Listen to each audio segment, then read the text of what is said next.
Hey, this is Russell with Arkansas Drone Solutions.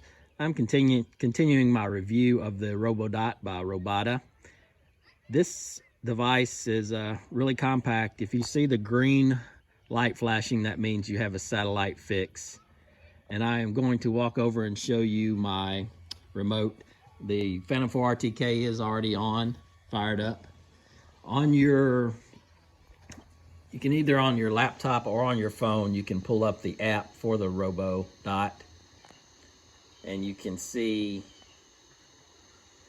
the coordinates, and it has a fix, and you can start recording your position. There will be a red dot at the bottom where the black square is. That shows that it is recording, it's logging your information. So if you need to use that in the future for PPK processing, that would be available to you.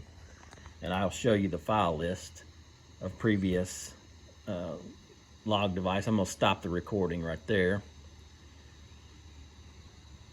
And I'll show you, these are the different log files that it created when I had the Robodot on.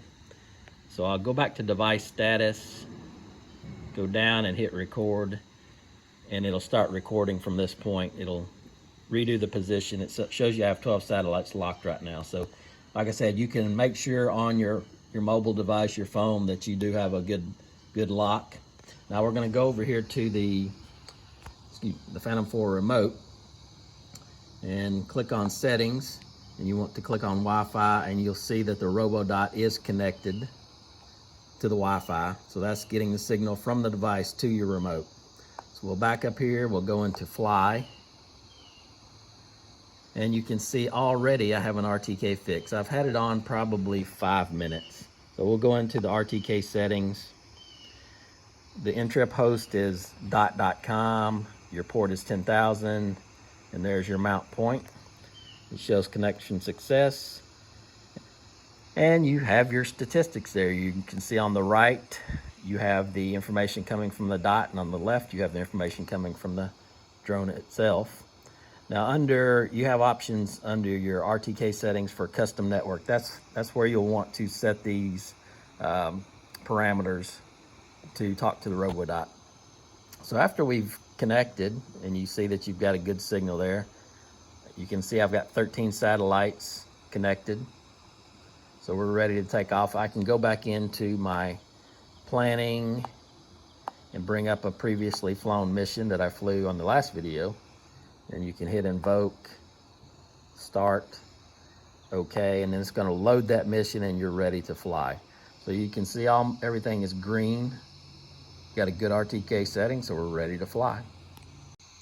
So I'm gonna back up a little bit and restart the dot and let you see how long it takes to boot up.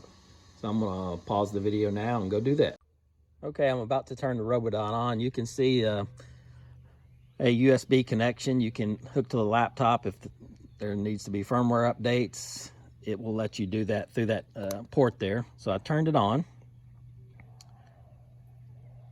You get a blue light indicating that it is connecting, and then it will go white, and then it will go green. So I will just continue to wait here.